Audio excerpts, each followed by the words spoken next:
What's up mga Lodi? Yan, isang magandang araw po sa ating lahat. Narito po tayo ngayon sa isa sa pinaka-paborito kong fast food chain, ang KFC. Andito po tayo, magla-lunch tayo. Ibabahagi ko sa inyo yung Independence Day celebration na aking dinaluhan at magbibigay rin tayo ng counting facts about the Independence Day here in the Philippines. Habang hinihintay natin yung order natin, kukwentuhan muna tayo. What's up mga Lodi? Nandito na ngayon sa Plaza Independencia sa lungsod ng Lipa upang ipagdiwang ang ikasandaan at 27 taong pagdiriwang ng Araw ng Kalayaan. Ang ating pong tema ngayon ay kalayaan, kinabukasan, kasaysayan. Ferdinand Magellan's expedition arrived in the Philippines in 1521. However, Spanish colonization, authorized by King Charles I of Spain, commenced on February 13, 1565 and lasted until 1898, a period of 333 years. In December 10, 1898, Spain ceded the Philippines to the United States, which governed the islands until 1946, a span of 48 years. The Japanese occupied the Philippines from 1942 to 1945 during the World War II. The Philippines gained independence from the United States in July 4, 1946. The July 4, 1946 ceremonies involved the signing of a proclamation by President Harry S. Truman's representative, Paul V. McNutt, and newly installed Philippine President Manuel A. Rojas. So mga Lodi, dumating na yung order ko. Ang una kong in-order ay ito, ang kanilang KFC sisig. Naku, napakasarap ito mga Lodi. Tapos ang aking favorite, mashed potato at yung kanilang iced coffee. Samahan niyo ako. Mga Lodi, ngayon ay pag-uusapan naman natin ang NBA Finals. Pero bago yun, binabati muna natin ng Happy Father's Day ang lahat ng ama, tatay, itay, daddy, dad, papsi. Kayo po lahat ay binabati ko ng Happy Father's Day.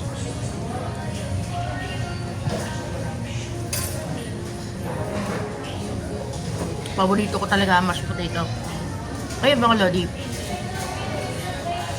series tie 2-2. Ang unang dalawang playing court ng NBA Finals ay sa Oklahoma City Thunder sa kanilang tahanan. Subalit nakauna nga mga Lodi ang Indiana Pacers, and game 2 ay nanalo ang OKC. So and games 3 and 4 ay sa bahay naman ng Indiana, na kung saan muli ay nanaig ang Indiana Pacers at sa game 4 na nga ay nanaig naman ang Oklahoma City Thunder para maitabla ang serye at makaiwas sa 3-1 down. Yun kasi ang iniiwasan niya ng OKC.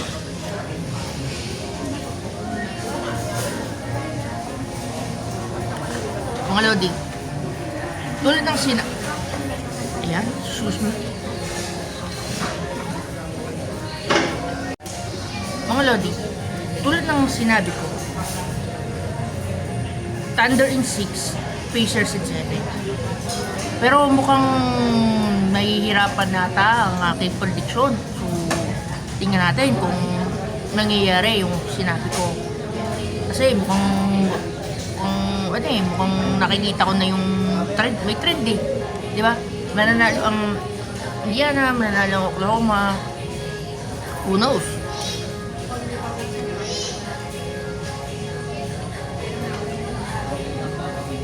Mga Lodi, bilog ang ball. And, mga Lodi ang favorite team ko na San Antonio Spurs, meron kasi ngayon lumalabas na di umano, done deal na si Kevin Durant ay maglalaro para sa San Antonio Spurs. Siya ay iti-trade ng Phoenix Suns. At ang mga kapalit, grabe rin naman yung mga kapalit, talaga namang hindi mo inaasahan, ano. At ipapahalin ko lang kasi 8,000 good. Ayaw ko naman na paano sa kanilang okay. Yun,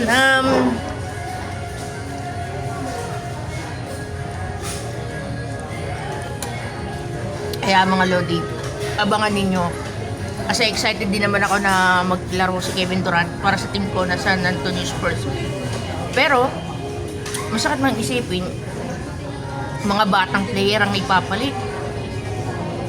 Hindi ko pa sigurado kung sino ha, kasi marami mga pinagpipilian. At ang isa sa maaaring i-trade din ay ang 14th pick ngayong 2025 NBA draft. Naku, mga Lodi, talaga namang tap. Ay, mga Lodi ha, sarap talaga. Mashed potato, my favorite.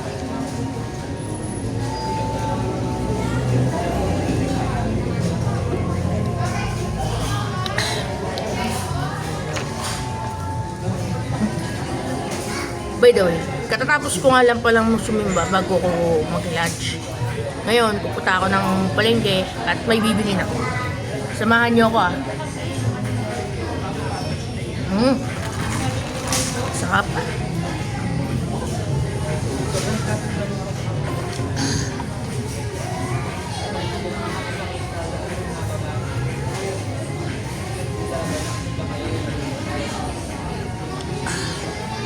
Ay ba mga Lodi, sino bang bet nyo manalo ngayong sa NBA Finals? Ano? Comment nyo nga. Ay, lahat pala ng aking mga followers sa TikTok, Facebook at sa YouTube, inaanyayaan ko po kayo na i-follow po ninyo ako, mag-like kayo, mag-subscribe sa aking YouTube channel. Sa mga nagtatanong, bakit nga ba ako parang tabingi, ay, excuse me, ganun talaga eh. Kita mo, para akong tabingi nga ako. Ako po ay, para po sa kabatiran na lahat, ay 36 years old. Lalaki po ako, boss babae nga lang. At saka medyo, kita nyo naman, malusog. Happy Father's Day ulit ha. By the way, hindi ko pala pinapansin yung mga bashers, yung mga naninira sa akin online, yung mga nagko-comment ng hindi magaganda, dinidelete ko kagad. Kasi syempre, gusto natin yung maganda lang, yung good vibes, yung nakita niya ko, uy, napaka good vibes naman ito, yun lang, let's spread good vibes lang.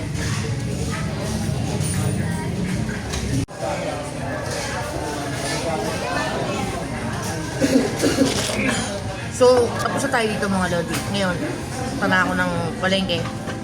Bibili lang ako and then, uwi na. So yan mga Lodi, mission tapos tayo. Bibili lang tayo ng pamunos na salamin sa bayan. At ngayon ay sasakay na tayo ng jeep at phone. O, hindi mabahagi ko lang sa inyo. Madali lang. Kasi ganun nakasakay ako sa Batas ko. Napaka ganda ng guest ko. Mga nakasakay ng mga lalaki doon. Kasi talagang may mga babae na sasakay. Talagang napaka-gentleman. Tumatayo talaga sila. And wow, sabi ko nga Lord, meron po palang ganito ka-gentleman. Talagang praise the Lord. Galing talaga. Ngayon, ito, binabaybay nila itong Bimorada Avenue at maya pa ng kaunti ay nandun na ako sa aming kupang. So, what's up sa inyo mga Lodi? Isang magandang hapon po muli. Maraming salamat po. Ako po ay inyong sinamahan ngayong araw na ito. Boss Jack TV here. I'm out!